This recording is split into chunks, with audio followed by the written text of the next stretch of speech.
Hello friends, welcome back to new video. Guys आज की video में हम सॉल्व करेंगे अपना फोर्थ क्वेश्चन। गाइस जैसा कि आप जानते हैं हम बी फार्म थर्ड सेमेस्टर के फार्मास्यूटिकल ऑर्गेनिक केमिस्ट्री सेकंड के लॉन्ग इंपॉर्टेंट क्वेश्चंस को सॉल्व कर रहे हैं। गाइस इससे पिछली वीडियो में हमने सॉल्व किया था अपनी फर्स्ट यूनिट का थर्ड क्वेश्चन, जिसमें हमने पढ़ा था discuss about the preparation and chemical reaction of benzene. Guys अगर आपने हमारी पिछली वीडियो नहीं देखी है जिसमें हमने थर्ड क्वेश्चन को सॉल्व किया है तो आप उसे देख सकते हैं, जिसका लिंक वीडियो के डिस्क्रिप्शन में दे रखा है, या आप हमारे चैनल पर बी फार्म थर्ड सेमेस्टर के फार्मास्यूटिकल ऑर्गेनिक केमिस्ट्री सेकंड के सॉल्यूशंस की प्लेलिस्ट को भी चेक कर सकते हैं। तो चलिए गाइस आज की वीडियो में हम सॉल्व करेंगे अपना फोर्थ क्वेश्चन, जो कि हमारी सेकंड यूनिट से है, discuss about the method of preparation and chemical reaction of phenol. Guys आज की वीडियो में हमने सॉल्व करना जो भी हमारे मेथड्स हैं जिनसे हम फिनॉल की प्रिपरेशन कर सकते हैं और उसकी केमिकल रिएक्शंस। तो चलिए गाइस वीडियो को स्टार्ट करते हैं। उससे पहले गाइस अगर आप एक फार्मेसी स्टूडेंट हैं और हमारे चैनल पर नए हैं तो प्लीज़ हमारे चैनल को सब्सक्राइब कीजिए और साथ ही में बेल आइकन को प्रेस कर लीजिए, जिससे कि आप कोई भी अपडेट मिस ना कर पाएँ। तो चलिए गाइस जो कि हमारा फोर्थ क्वेश्चन है, इसमें हमसे पूछा जाता है मेथड ऑफ प्रिपरेशन, कौन कौन से मेथड्स होते हैं जिनसे हम फिनॉल की प्रिपरेशन करते हैं। तो गाइस चलिए देख लेते हैं इसमें कौन कौन से मेथड्स हैं। हमारे पास वेरियस मेथड्स हैं जिनसे हम फिनॉल की प्रिपरेशन कर सकते हैं। यहाँ पे हमारा फर्स्ट मेथड है फ्रॉम क्लोरोबेंजीन। हम क्लोरोबेंजीन से किस तरह से फिनॉल की प्रिपरेशन करते हैं उसे देख लेते हैं। इसको हम जनरली बोलते हैं डॉ प्रोसेस। ये हमारे डॉ प्रोसेस के नाम से भी आ जाती है। गाइस ये क्वेश्चन हमारे 2 मार्क्स में भी आ जाता है डॉ प्रोसेस के नाम से, तो आपने इस रिएक्शन को अच्छे से पढ़ के जाना है, कभी हमारा 2 मार्क्स में भी पूछ ले तो ये दोनों ही काफ़ी इंपॉर्टेंट हो जाता है। तो देखते हैं हम किस तरह से क्लोरोबेंजीन से फिनॉल की प्रिपरेशन करते हैं। सबसे पहले गाइस हम लेते हैं बेंजीन। यहाँ पे हमने बेंजीन ले ली। बेंजीन की हम रिएक्शन कराते हैं क्लोरीन के साथ में in the presence of FeCl3 ferric chloride and then it converted into chlorobenzene. फिर हमारा जो बेंजीन है वो क्लोरोबेंजीन में कन्वर्टेड हो जाता है। अब क्या करते हैं, हमने क्या करना है, क्लोरोबेंजीन से फिनॉल बनाना है। तो हम क्या करेंगे, यहाँ पे हम क्लोरोबेंजीन की रिएक्शन कराएंगे एक्वस NaOH के साथ में at 300 degree Celsius temperature and 150 ATM। Then it converted into sodium phenoxide ion. जो हमारा क्लोरोबेंजीन है वो हमारा सोडियम फिनॉक्साइड आयन में कन्वर्टेड हो जाएगा। गाइस जो हमारी जो स्ट्रक्चर है, जो हमारी बेंजीन रिंग के ऊपर O- Na+ जो लगा हुआ है, इसको हम बोलते हैं सोडियम फिनॉक्साइड आयन। कि फिनॉल की प्रिपरेशन करने के लिए हमें यह बनाना ज़रूरी होता है। जब हम फिनॉल की प्रिपरेशन करते हैं, फिनॉल बनने से जस्ट पहले की जो हमारी स्टेप होती है उसमें हमारा सोडियम फिनॉक्साइड आयन बनता है।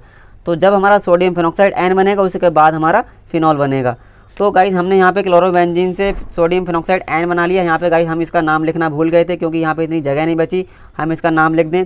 अब गाइस हम क्या करेंगे, सोडियम फिनॉक्साइड आयन का हम क्या करेंगे, एसिडिक हाइड्रोलाइसिस H+H2O के साथ में हम इसका एसिडिक हाइड्रोलाइसिस करेंगे। Then it converted into phenol. फिर हमारा फाइनली जो हमें फिनॉल है हमें मिल जाएगा। तो इस तरह से हम क्लोरोबेंजीन से फिनॉल की प्रिपरेशन कर सकते हैं। आई होप गाइस आपको समझ आ गई होगी। अब गाइस जो हमने इसकी नीचे थ्योरी लिखी है आप इसे देख लें, क्योंकि रिएक्शन के बाद में यह लिखना ज़रूरी होता कि हमने किसको ट्रीट कराया और किसके साथ में कराया। आपको एग्जाम पेपर में रिएक्शन करने के बाद में जस्ट उसके नीचे लिखना है कि आपने किस किस को रिएक्ट कराया और किसकी प्रेजेंस में कराया और हमारा फाइनल प्रोडक्ट क्या मिला। तो हमने गाइस नीचे वही मेंशन किया है कि हमने क्या किया, this reaction involves the hydrolysis of chlorobenzene. इसमें क्या हो रहा है, हमारी क्लोरोबेंजीन का हाइड्रोलिसिस हो रहा है with the aqueous sodium hydroxide solution at high temperature and pressure and followed by the treatment with dilute HCl। और लास्ट में हम क्या कर रहे हैं, डाइल्यूट HCl के साथ में इसका एसिडिक हाइड्रोलाइसिस करा रहे हैं, जिसके बाद हमारा फिनॉल प्रिपेयर हो जा रहा है। तो गाइस आपने जो थ्योरी नीचे की होती है उसे लिखनी जरूरी होती है, तो आप इसे अच्छे से लिख के आएँ। इसके बाद गाइस बात करते हैं नेक्स्ट मेथड की। तो नेक्स्ट मेथड से हम किस तरह से फिनॉल को प्रिपेयर करते हैं।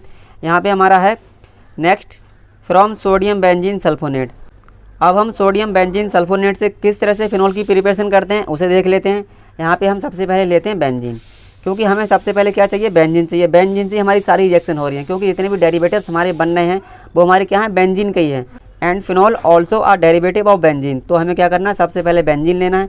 बेंजीन की हम रिएक्शन कराएंगे कंसनट्रेटेड H2SO4 के साथ में। Then it converted into benzene sulphonic acid. अब हमारा क्या हुआ, ये बेंजीन सल्फोनिक एसिड में कन्वर्टेड हो गया। देन हमने क्या करा, इसका NaOH के साथ में रिएक्शन करा दी, it converted into sodium benzene sulphonate. हमारा क्या बन गया, सोडियम बेंजीन सल्फोनेट बन गया, और यही हमें चाहिए था। अब हमें क्या करना है, सोडियम बेंजीन जो हमारा सोडियम बेंजीन सल्फोनेट है, इससे हमने फिनॉल की किस तरह से प्रिपरेशन करनी है उसे देखना, ये हमारा मेन है। अब देख लेते हैं गाइस इसमें क्या करते हैं हम। यहाँ पे हमारा ये आ गया sodium benzene sulfonate.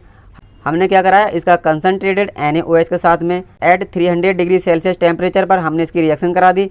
Then it converted into sodium phenoxide ion. देखो इस रिएक्शन में भी हमारा सोडियम फिनॉक्साइड आयन बना, तो हमारा सोडियम फिनॉक्साइड आयन बनना जरूरी है। यहाँ पे हमारा सोडियम फिनॉक्साइड आयन फॉर्म हो गया। फिर से हमने क्या कराया, इसका एसिडिक हाइड्रोलाइसिस करा दिया in the presence of H+H2O, then it converted into phenol, और फाइनली हमारा फिनॉल फॉर्म हो गया। तो इस तरह से हम सेकंड मेथड से भी हम फिनॉल की प्रिपरेशन कर सकते हैं। आई होप आपको यह भी समझ आ गई होगी। इसके बाद गाइस हमने नीचे इसकी थ्योरी लिखी है, हमने किसको किसके साथ रिएक्ट कराया, आप इसको देख लेना, नोट्स में आपको यह सब मिल जाएगा। चलिए गाइस इसके बाद बात करते हैं नेक्स्ट मेथड की। नेक्स्ट मेथड है हमारा third, from benzene diazonium salt. हम डाईएजोनियम सॉल्ट से किस तरह से फिनॉल की प्रिपरेशन करते हैं, आप इसे भी देख लें। यहाँ पे हम सबसे पहले लेते हैं बेंजीन। बेंजीन से हम क्या कराते हैं, बेंजीन की हम रिएक्शन कराते हैं कंसनट्रेटेड HNO3 के साथ में। हमारा क्या हो गया, नाइट्रोबेंजीन बन गया। हमने क्या कराया, इसका नाइट्रेशन करा दिया। नाइट्रेशन कराने के बाद में हमारा जो नाइट्रोबेंजीन बना है, अब क्या करेंगे हम इसका रिडक्शन SN प्लस HCl की प्रेजेंस में। HCl की प्रेजेंस में हमने क्या करा दिया, इसका रिडक्शन करा दिया। हम जब नाइट्रो ग्रुप का रिडक्शन करा दें तो हमारा क्या मिलता है, एमीन मिलता है। हमारा क्या मिल गया, ये एमीन मिल गया। एमीन क्या है, हमारा एनिलीन। बेंजीन के ऊपर हमारा क्या NH2 ग्रुप लगा दिया, हमारा एमीन मिल गया। एमीन के बाद में हम क्या करेंगे, इसकी हम रिएक्शन कराएंगे NaNO2 के साथ में in the presence of HCl at 0 degree Celsius temperature, then it converted into diazonium salt. फिर हमारा जो एमीन है, जो हमारी एनिलीन है, वो हमारी डाईएजोनियम सॉल्ट में कन्वर्ट हो जाएगी। अब हमें डाईएजोनियम सॉल्ट मिल गया और हमें क्या करना था, डाईएजोनियम सॉल्ट से ही फिनॉल की प्रिपरेशन करनी थी। अब क्या करेंगे, यहाँ पे जो हमारा डाईएजोनियम सॉल्ट है, इसकी हम रिएक्शन कराएंगे H2O के साथ में एंड इसे हीट करेंगे। देन हमारा जो फाइनली जो फिनॉल है वो हमें मिल जाएगा। इसके बाद में हमारा यहाँ से क्या निकलेगा, N2, हमारा यहाँ से जो N2 गैस है, नाइट्रोजन गैस यहाँ से इवॉल्व होगी। तो इस तरह से हम डाईएजोनियम सॉल्ट से भी जो फिनॉल है उसकी प्रिपरेशन कर सकते हैं। तो गाइस ये सारे मेथड्स हैं जिनसे हम फिनॉल की प्रिपरेशन कर सकते हैं।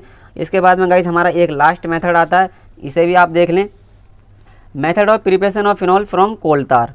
गाइस कोल तार से हम किस तरह से फिनॉल की प्रिपरेशन करते हैं, आप उसे भी देख लें।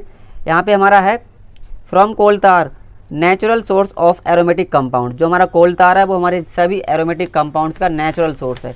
जितने भी हमारे एरोमेटिक कंपाउंड्स होते हैं, जितने भी हमारे एरोमेटिक कंपाउंड्स आप देख रहे होंगे, ये सारे हमारे कहाँ से मिलते हैं,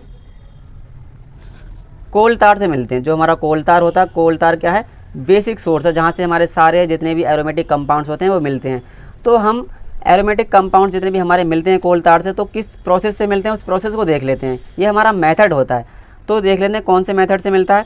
कोल tar provides are natural source of phenol and cresol. जो हमारा कोल तार है वो क्या है, नेचुरल सोर्स है किस किस का, हमारे फिनॉल, जो हमारा फिनॉल है फिनॉल का, और हमारे क्रिसोल का। जो हमारा फिनॉल का डेरिवेटिव है, क्रिसोल भी हमारा फिनॉल का ही डेरिवेटिव है। तो ये दोनों हमारे कहाँ से मिलते हैं, कोल तार से। इसके बाद में गाइस हमारा नेक्स्ट है middle oil fraction 170 degree Celsius and 240 degree Celsius of coal tar contain phenol and cresol and naphthalene. हम क्या कराते हैं, जो मिडिल ऑयल फ्रैक्शन होता है at 170 degree Celsius and 240 degree Celsius, इनके बीच में जब हम मिडिल ऑयल फ्रैक्शन कराते हैं तो कोल तार में से हमें क्या क्या मिलता है, फिनॉल मिलता है, क्रिसोल मिलता है और नेप्थलीन मिलता है। ये तीनों कंपाउंड हमें कोल तार में से मिलते हैं। लास्ट हमारा क्या लिख रहा है यहाँ पे, this oil fraction is mixed with sodium hydroxide solution in which phenol is dissolved as sodium salt and phenol is recovered from this salt। हमारा क्या होता है, जो हमारा मिक्स्ड ऑयल फ्रैक्शन होता है उसके अंदर क्या होता है, हमारा जो सोडियम हाइड्रोक्साइड के साथ में जो हमारा फिनॉल होता है वो डिजॉल्व होता है। किस फॉर्म में, सोडियम साल्ट के फॉर्म में। सोडियम साल्ट के फॉर्म में हमारा जो फिनॉल होता है डिजॉल्व होता है and phenol is recovered from this salt. और फिनॉल को हम इस साल्ट से क्या करते हैं, रिकवर कर लेते हैं और फाइनली हमें फिनॉल मिल जाता है। तो इस मेथड से भी हम फिनॉल की प्रिपरेशन कर सकते हैं।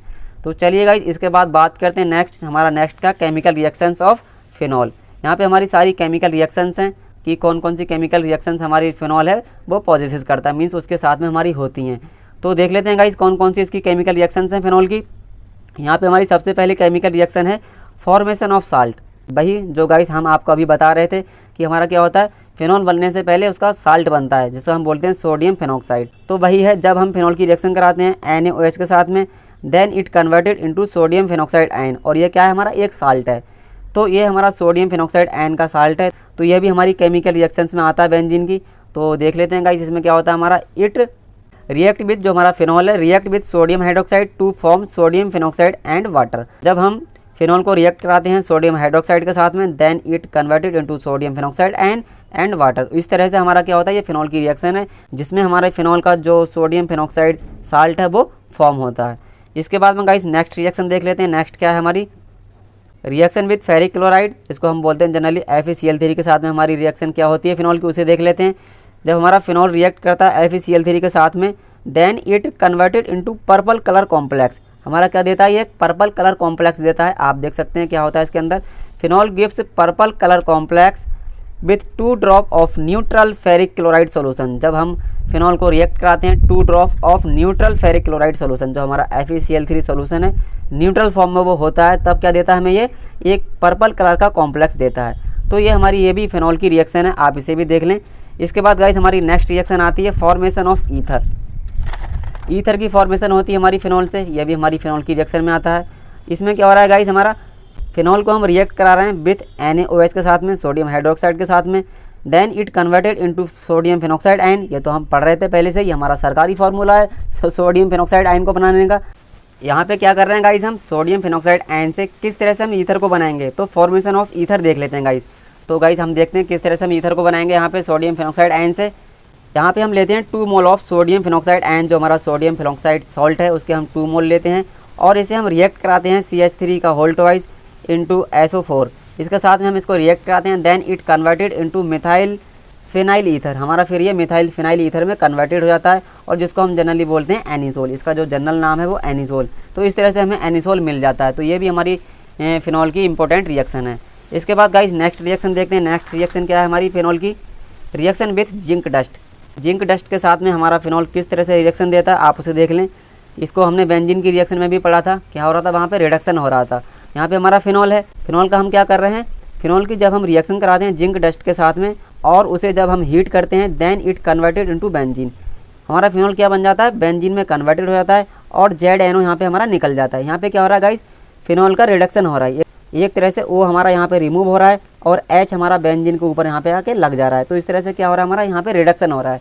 तो यह भी हमारी काफ़ी इंपॉर्टेंट रिएक्शन है इसमें गाइस। चलिए नेक्स्ट देखते हैं, नेक्स्ट क्या है।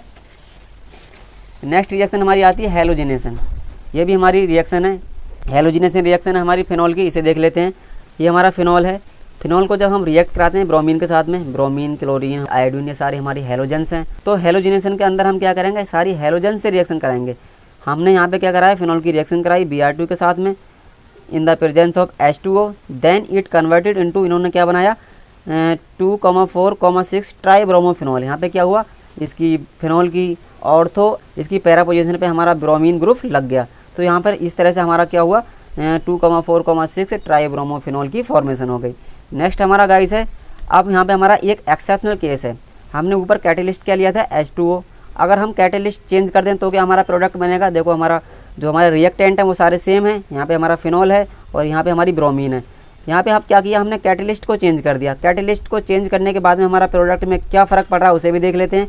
यहाँ पे क्या हो रहा है, जब हमने यहाँ पे लिया कार्बन डाइसल्फाइड हमारा एक कैटेलिस्ट है, तो इसने क्या किया, हमारे जो इसकी ब्रोमीन की और फिनॉल की रिएक्शन हो रही थी, यहाँ पे इसने क्या किया, एक तो इसने हमें दिया पैरा ब्रोमोफिनॉल प्रोडक्ट और दूसरा इसने हमें दिया ऑर्थो ब्रोमोफिनॉल। इस तरह से हमारा क्या हुआ, 2 तरह के प्रोडक्ट हमें यहाँ पे मिले देखने को। तो इस तरह से हमारा कैटेलिस्ट का चेंज करने से भी हमें जो हमारी हेलोजिनेशन रिएक्शन है फिनॉल की उसमें चेंज देखने को मिलता है। तो गाइस ये हमारी सारी केमिकल रिएक्शंस है हमारी फिनॉल की। इसके बाद गाइस बात करते हैं नेक्स्ट रिएक्शन, जो हमारी लास्ट रिएक्शन है फिनॉल की, इसको देख लेते हैं, रायमंड-टाइमन रिएक्शन। गाइस ये हमारी नेमिंग रिएक्शन के नाम से पूछ ली जाती है कभी कभी 2 मार्क्स में भी, तो आप इसे अच्छे से देख लें, वहाँ पे हमसे 2 मार्क्स में पूछ सकता है गिव द रायमंड-टाइमन रिएक्शन। तो ये क्या होती है इसके बारे में आप देख लें। जब हम फिनॉल की रिएक्शन कराते हैं क्लोरोफॉर्म के साथ में in the presence of alcoholic KOH, then it gives potassium salt of salicylaldehyde. ये क्या दे रहा है, पोटेशियम साल्ट दे रहा है हमारा सैलिसिलडिहाइड का। यहाँ पे क्या हुआ हमारा, जैसे कि हम अभी फिनॉक्साइड N बना रहे थे, वहाँ पे ONA लग जा रहा था, यहाँ पे क्या लगा OK+। तो इस तरह से हमारा जो पोटेशियम है यहाँ पे O के साथ में अटैच हो गया। देन यहाँ पे हमारा क्या, एक CHO ग्रुप यहाँ पे इसकी ऑर्थो पोजीशन पे लग गया। अब क्या हो रहा है गाइस, अब हम इसका कराएंगे एसिडिक हाइड्रोलाइसिस। हमने क्या किया, इसका H+ और H2O के साथ में इसका एसिडिक हाइड्रोलाइसिस करा दिया। देन इट कन्वर्टेड इनटू सैलिसिलडिहाइड, और जो हमारा फाइनली प्रोडक्ट है वो सैलिसिलडिहाइड मिल गया। तो इस तरह से हमारी ये फिनॉल की लास्ट रिएक्शन है, और ये सारी हमारी फिनॉल की रिएक्शंस हैं गाइस। इसके नीचे जो लिखा है इसकी थ्योरी को लिखा है हमने, आप इसकी थ्योरी को भी लिख लें कि this involves the treatment of phenol with chloroform CHCl3 with alcoholic KOH solution followed by acidic hydrolysis. हम क्या करते हैं, यहाँ पे 2 चीज़ों को रिएक्ट करा रहे हैं, एक हमारी फिनॉल है, दूसरा हमारा क्या है क्लोरोफॉर्म। क्लोरोफॉर्म के साथ में हमने क्या लिया है एल्कोहलिक क्योवेच। हमने जब इन सबको ट्रीट कराया तो हमें क्या मिला पोटेशियम साल्ट ऑफ सैलिसिलडिहाइड, और पोटेशियम साल्ट ऑफ सैलिसिलडिहाइड मिलने के बाद में हमने इसका एसिडिक हाइड्रोलाइसिस करा दिया और फाइनली हमें सैलिसिलडिहाइड मिल गया। तो गाइस ये सारी हमारी फिनॉल की रिएक्शंस हैं। आई होप आपको समझ आ गई होंगी। गाइस इससे अगली वीडियो में हम सॉल्व करेंगे अपना नेक्स्ट क्वेश्चन। गाइस अगर आपको हमारी वीडियो अच्छी लगी हो तो प्लीज़ वीडियो को लाइक कीजिए, शेयर कीजिए और हमारे चैनल को सब्सक्राइब कीजिए। आपको हमारे चैनल पर फार्मेसी से रिलेटेड सारा कंटेंट मिलता रहेगा। तो चलिए गाइस मिलते हैं नेक्स्ट वीडियो में, तब तक के लिए बाय बाय, थैंक यू।